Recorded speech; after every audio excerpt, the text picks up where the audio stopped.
1918년 영하 40도의 시베리아 벌판, 끝없이 뻗은 철로 위를 굉음을 내며 달리는 무장 열차가 있습니다. 이 열차 안에는 제종 러시아 황실의 막대한 금괴가 실려 있었죠. 하지만 이 열차의 주인은 러시아인이 아니었습니다. 그들은 당시 지도 위 그 어디에도 존재하지 않던 나라, 바로 체코와 슬로바키아의 군인들이었습니다. 그리고 1920년 대륙의 끝 블라디보스토크의 어느 항구, 이 이방인들은 자신들이 목숨 걸고 지켜온 최신식 무기들을 은밀하게 누군가에게 넘깁니다. 그 무기를 건네받은 이들은 바로 나라를 잃고 만주 벌판을 떠돌던 우리 대한독립군이었습니다. 오늘의 이야기는 지구 반대편에서 조선의 독립을 돕는 불씨가 되어주고 수년간의 긴 여정 끝에 마침내 자신들의 잃어버린 조국까지 되찾아낸 두 나라의 운명을 바꾼 위대한 체코슬로바키아 군단의 기록입니다. 시계를 조금 뒤로 돌려 제1차 세계대전이 발발했던 1914년에 유럽으로 가보겠습니다. 당시 지도 위에서 체코나 슬로바키아라는 나라는 찾아볼 수 없었습니다. 사실 이들은 천년 역사를 지닌 보헤미아 왕국의 후예들입니다. 하지만 17세기 초 운명의 백산전투에서 패배하며 합스부르크 왕가의 식민지로 전락하고 말았죠. 독일어가 주인이 된 세상에서 체코어와 고유 문화는 뒷골목으로 밀려났고 그들은 나라 잃은 서름 속에서 긴 암흑기를 숨죽여 견뎌야 했습니다. 그러던 중 제1차 세계대전의 포성이 울리자 오스트리아 헝가리 제국은 자신들의 지배하에 있던 체코와 슬로바키아 청년들을 강제로 징집해 가장 위험한 동부전선에 총알바지로 내몰았습니다. 하지만 체코와 슬로바키아 청년들은 결코 호락호락한 상대가 아니었습니다. 그들은 적군인 러시아 군대가 나타나자마자 기다렸다는 듯 일제히 백기를 들고 투항해버립니다. 그것은 살기 위한 비굴한 항복이 아니라 적의 적인 러시아와 손을 잡고 오스트리아 제국에게 복수하기 위한 목숨을 건 탈출이었습니다.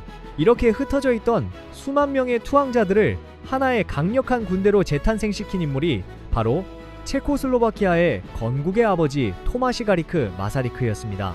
그는 연합국 지도자들을 찾아다니며 끈질기게 설득했습니다. 우리에게 무기를 달라.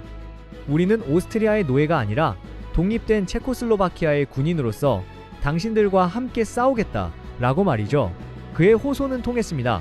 처음에는 러시아에 살던 체코 교민들로 시작된 작은 부대였지만 전선에서 탈출한 병사들이 본물 터지듯 합류하면서 그 규모는 폭발적으로 커졌습니다.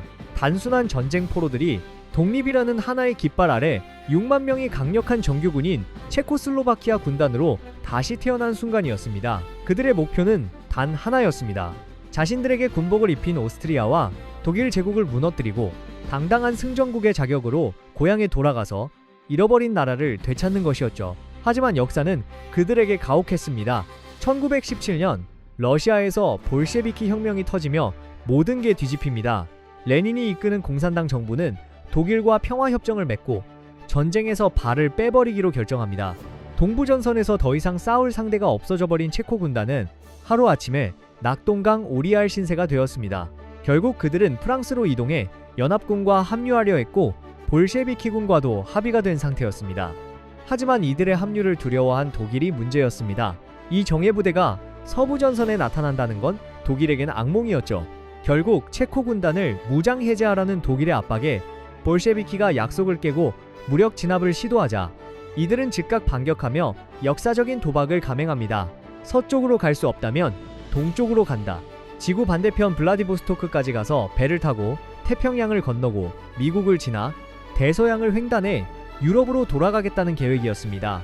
그 거리만 무려 9,000km, 시베리아 횡단철도를 타고 유라시아 대륙을 관통해야 하는 대장정이었죠. 하지만 문제는 당시 러시아가 적백내전이라는 끔찍한 내전을 겪고 있었으며 공산당 적군은 체코 군단에게 무장을 해제하고 항복하라고 협박했습니다. 결국 체코 군단은 선택합니다. 무기를 버리는 대신 싸우면서 뚫고 나가기로 말이죠. 이들의 처절한 사투는 제1차 대전이 시작된 1914년부터 마지막 배가 블라디보스토크를 떠난 1920년까지 이어졌습니다. 그 중에서도 러시아 혁명 이후 시베리아를 횡단하며 벌어진 무장 충돌과 철수 과정은 약 2년 반 이상 계속된 생존 전쟁이었습니다. 이때부터 믿을 수 없는 일이 벌어집니다. 남의 나라 한복판에 고립된 6만여 명의 체코 군단이 러시아 내전 속 여러 적대 세력을 상대로 연달아 승리를 거두기 시작한 겁니다. 그들은 단순히 도망치는 게 아니었습니다.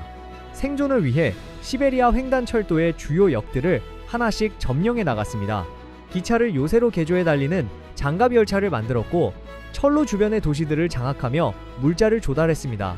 심지어 카잔 전투에서는 제정 러시아 황실이 보관하고 있던 500톤의 금괴를 확보하는 데 성공합니다. 당시 가치로 약 6억 5천만 루블, 지금 돈으로 환산하면 수조 원에 달하는 자금이 체코 군단의 관리하에 놓이게 됩니다.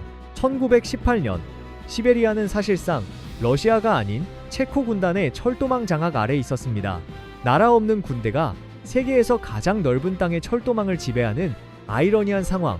연합국조차 그들의 전투력에 감탄하며 체코슬로바키아의 독립을 진지하게 고려하기 시작했습니다. 수없는 전투와 혹독한 추위를 뚫고 2년간의 긴 여정 끝에 그들은 마침내 유라시아 대륙의 끝 블라디보스토크에 도착합니다. 이제 눈앞에 바다가 보였습니다. 하지만 그들에게는 아직 해결해야 할 마지막 문제가 남아 있었습니다. 고향으로 돌아갈 배를 구하고 긴 항해를 버틸 식량을 마련해야 했습니다. 그들에게는 넘쳐나는 무기와 탄약이 있었지만 당장 필요한 건 현금이었습니다. 바로 그때 그들의 눈앞에 또 다른 이방인들이 나타납니다.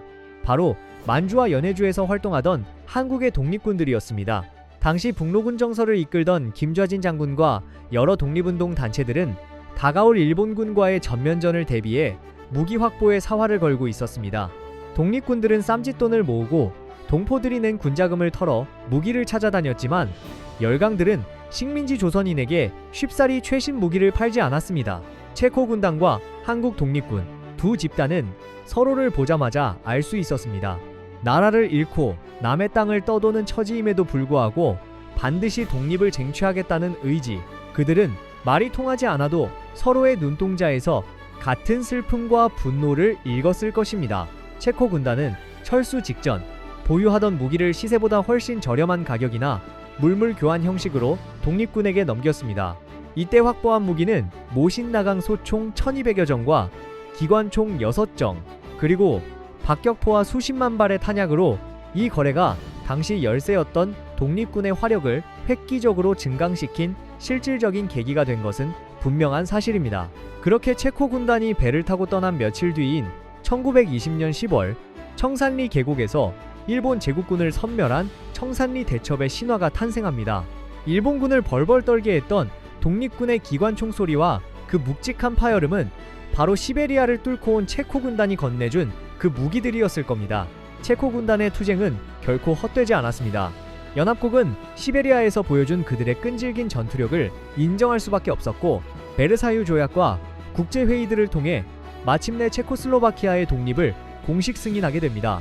결국 체코 군단은 고향으로 돌아가 꿈에 그리던 독립국을 세우는 데 성공합니다.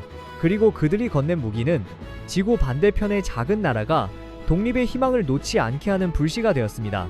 지도에서 지워졌던 두 나라가 가장 춥고 낯선 땅에서 만나 서로의 독립을 도왔다는 사실. 어쩌면 역사는 승리한 강대국들의 기록이 아니라 포기하지 않았던 약소국들의 연대로 만들어진 것일지도 모릅니다. 오늘 이야기는 여기까지입니다. 오늘 영상이 유익하셨다면 구독과 좋아요 부탁드립니다. 감사합니다.